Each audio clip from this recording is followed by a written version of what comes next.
The story begins with a famous actor named Cooper. At that time Cooper and his son were attending a birthday party to show the attraction of a cowboy. The birthday event went smoothly and in accordance with everyone's expectations. But suddenly there was a nuclear war, so that all the nuclear bombs exploded in a flash, so that everyone who was there rushed to save themselves.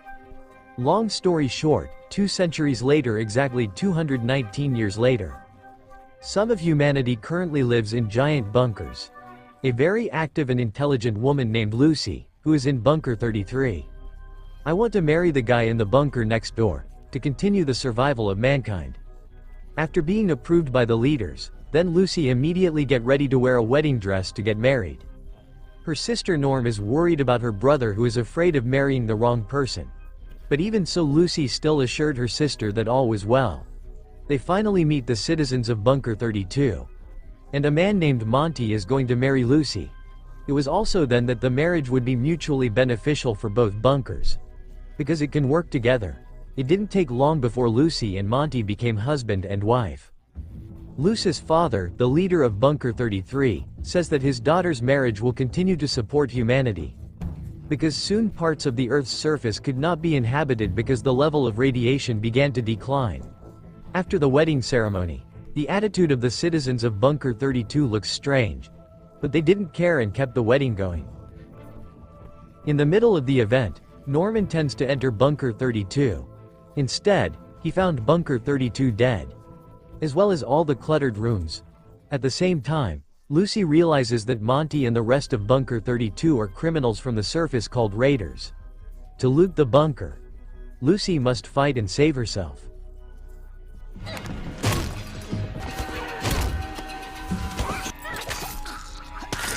Luckily Lucy managed to escape Monty's pursuit, and he immediately treated the wound. Lucy then immediately came out. But the situation there is very chaotic because all the citizens of bunker 33 have been slaughtered by the raiders. After saving her sister, Lucy is cornered by the surviving Monty. Luckily, Hank was able to save Lucy and finish off Monty. After that Hank and Lucy are cornered. Hank was given 2 choices by Raiders leader Lee Moldaver. That is, save his son or save some of the remaining citizens of bunker 33. In the end Hank chose his son, and he was sedated to be brought to the surface. A bomb was set up to blow up the place, but luckily they all managed to save themselves. On the other hand, there was a young man named Maximus, who is a member of the Brotherhood of Steel, which is a post-nuclear war military organization led by a collection of priests. Maximus himself has a close friend named Den. They are all trained to become a night guard by using a very sophisticated steel costume, called the power armor. A few days later, Den gets a promotion to a knight, so that Max, who heard it, was jealous, because being a knight was his dream since childhood. The next day, Den's leg suddenly hurt very badly, because his shoes are fitted with many knives. So the leadership there accused Max of being the mastermind. After being urged, Max finally confessed if it was his doing, which makes Max set guilty. But Max admits that he will do everything he can, including giving himself up. In the end, he was chosen as Den's replacement. After that, Max was appointed a knight's bodyguard named Titus. Then the knights get the task to find a scientist named Dr. Wilzig. The blurred one carries a very important panel object, so they had to split up to find the scientist. On the other side, Lucy and the other survivors immediately cleared bunker 33. Lucy then suggests some of them, including herself, to go to the surface looking for Hank, because they still need a leader. But they all refused, because their current goal is to protect the bunker from surface citizens. With the help of her sister and one of her friends, Lucy secretly goes out to find her father. Just came out, Lucy was made very shocked because the circumstances outside were very messy. And lots of human skeletons on the ground, the result of a nuclear explosion 200 years ago. Lucy continues to search for her father. Meanwhile, 3 bounty hunters sneak into a graveyard and awaken a long-dormant ghost named the Ghoul. It turns out that it was Cooper who managed to survive a nuclear explosion. The 3 of them want to work together with the Ghoul to find the whereabouts of the scientist, in order to get a reward, and the results will be shared equally. Ghoul then refused the offer of the 3 of them, so the Ghoul immediately finished them all, and intends to find the scientist alone. Then we are shown Dr. Wilzig, who is in a facility called Enclave, America, where many dogs are made for research materials. While Dr. Wilzig himself took care of one dog secretly until the dog became very smart. Then Dr. Wilzig put a chip in his neck. Then soon another scientist learned of Wilzig's experiments. So his pet dog attacked the scientist to death. Because of this incident, Wilzig finally ran away with his dog. Returning to Lucy, he continued his journey through a very barren desert, as well as finding many items that Lucy had never seen before. Long story short, night came. Lucy decided to rest, but a dog suddenly came and attacked the mutant insects that were near Lucy. It turned out to be Dr. Wilzig's dog. Dr. Wilzig, who is also there, advises Lucy to return to the bunker. Living on the surface is very difficult, very different from life in a bunker. But Lucy refused, because she had to look for her father. So that Dr. Wilzig could only advise Lucy to adapt, and immediately go from there. On the other hand, Max carries out his mission and escorts a knight named Titus. He uses his power armor, but not to the destination. Titus wanted to go down because he was bored and wanted to have fun shooting at the monsters that were there. At the same time, Dr. Wilzig, who was resting, was surprised to see his dog get a hand cut from inside the cave. There's a sign of life in there. Shortly thereafter, Max and Titus also reach there and see a food container from Dr. Wilzig and his dog. Then Titus tried to get into the cave, because he heard something. But suddenly Titus is attacked all out by mutant bears. But Titus was afraid and got out of there. Max then kills the bear.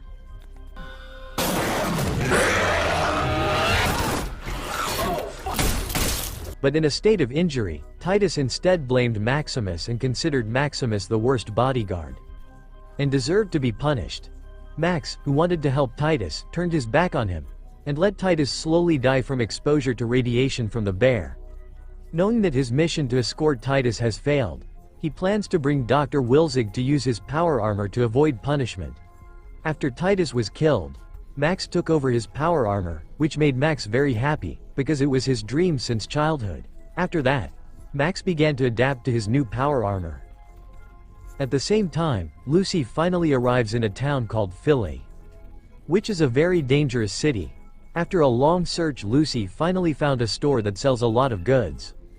From inside the bunker, Lucy then tries to ask for Moldave's location, but the woman instead advises Lucy to leave because worse will happen to her if Lucy stays there. What's more, the surface people don't like bunker people, because they don't think the bunkers are fair, because only the rich can enter the bunker. Not long after that, Lucy crossed paths with Wilzig. Wilzig again told Lucy to go home.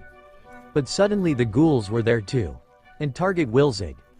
The ghoul manages to shoot Wilzig in the leg until he is disfigured, and everyone who was there began to try to finish off the ghoul, because it was offered a lot of money. But of course the ghouls managed to slaughter many people there.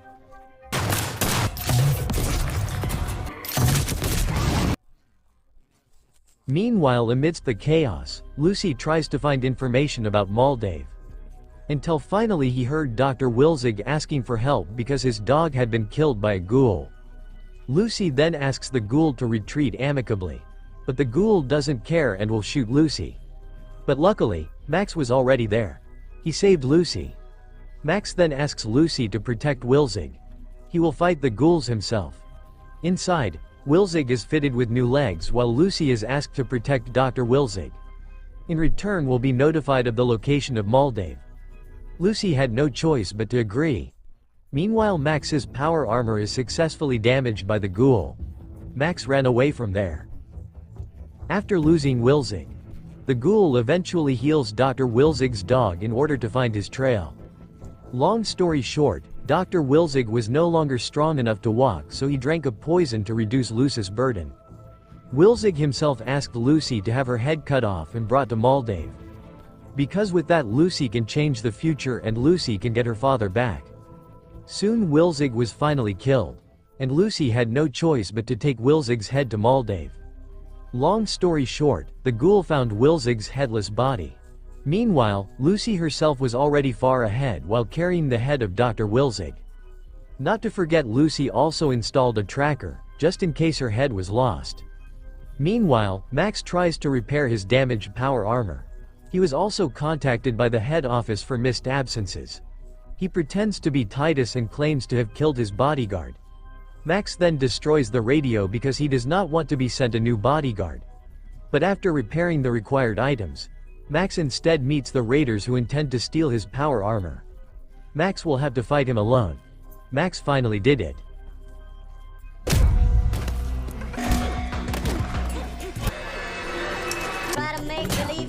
After that, the Brotherhood of Steel came to town, and someone named Thaddeus was sent to be Maximus' bodyguard.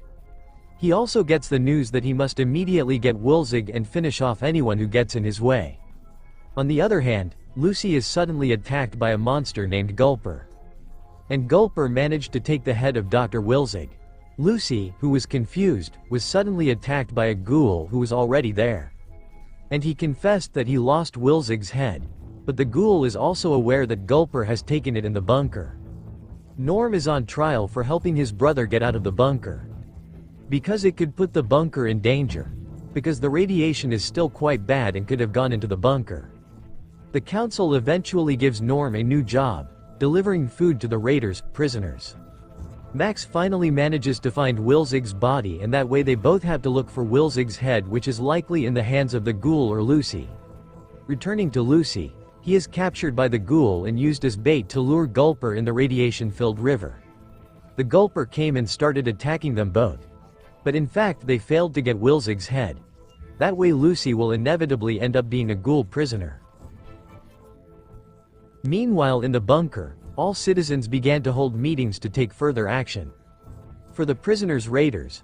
But the higher-ups want to rehabilitate the prisoners, because they want the raiders to be better people, and hope to join the herd in the bunker, which of course is a huge risk. Of course Norm does not agree and wants to kill all the raiders. Then the problem arose again, because the water filter was broken and they only had water left for 2 months. Maximus and Thaddeus finally reached the river Gulper. And they were suddenly attacked by a Gulper who caught Thaddeus. Max then tries to save Thaddeus until all of Gulper's entrails come out, leaving Gulper dead on the spot. And they finally manage to find the head of Dr. Wilzig. On the other hand, Lucy continued walking without being given any water at all by the ghoul. And then we are shown the past of the ghoul, aka Cooper, who had become an advertising star to promote the Doomsday Bunker. Then the two of them meet another ghoul, who is starting to get out of his mind. So the ghoul asks Cooper for an antidote to get back to health. But the antidote is running out, until Cooper finally shoots the ghoul. And then Cooper ate it. Seeing such an incident, of course, made Lucy very surprised. Because he's never seen anything like it before. In the bunker they hold elections for a new supervisory position, and attempts to rehabilitate the raiders are still unsuccessful. Back to Lucy. Lucy, who was very thirsty, was finally forced to drink a puddle that had been contaminated with high enough radiation. Then when the opportunity presented itself, Lucy tried to escape. But again he was caught. Lucy tries to fight back and manages to bite the ghoul's finger until it breaks. However, the ghoul also cuts off Lucy's finger as a fair exchange. After that the ghoul intends to exchange Lucy for an antidote so that she does not become a ghoul completely. Of course it infuriates Lucy, because Ghoul just sold it. But when she enters, Lucy instead encounters a robot named Snip Snip. And Snip Snip treats Lucy's severed finger. But it turns out that kindness is extinct. So Snip Snip intends to take Lucy's internal organs. Norm is still curious about what happened in Bunker 32. So he also intends to check the record Bunker 32. But unfortunately access is denied, and Norm then invites his friend, Jack, to check Bunker 32 directly. After successfully entering, Norm finally realizes that the deaths of the citizens of Bunker 32 had occurred long before the arrival of the raiders. They both went deeper to find out the truth. As they went deeper they found many bodies in sight. They all finished each other off. And it looks so absurd. Norm and Jack still don't know what really happened in Bunker 32. But it all begins to unfold when the bunker door is opened from the outside with a special key owned by Norm's mother and Lucy. Back to Lucy. Lucy will be dissected by Snip Snip, but luckily Lucy managed to escape and knock out Snip Snip by threatening the owner of Snip Snip. Lucy intends to free the prisoners there, but once the special detention room is opened, it turns out that some of the prisoners have become ghouls completely, like a zombie. Lucy didn't want to fight him. After successfully surviving, Lucy sees a ghoul who is already lying helpless and needs an antidote as soon as possible. But despite being attacked by the ghouls, Lucy still remains kind and gives the antidote to the ghouls. Lucy left immediately. After returning to health, the ghoul goes inside and begins to take all the antidote at hand. Because the owner has already died from being bitten by a zombie, he then relaxes for a while and sees the movie Cowboy played by Cooper.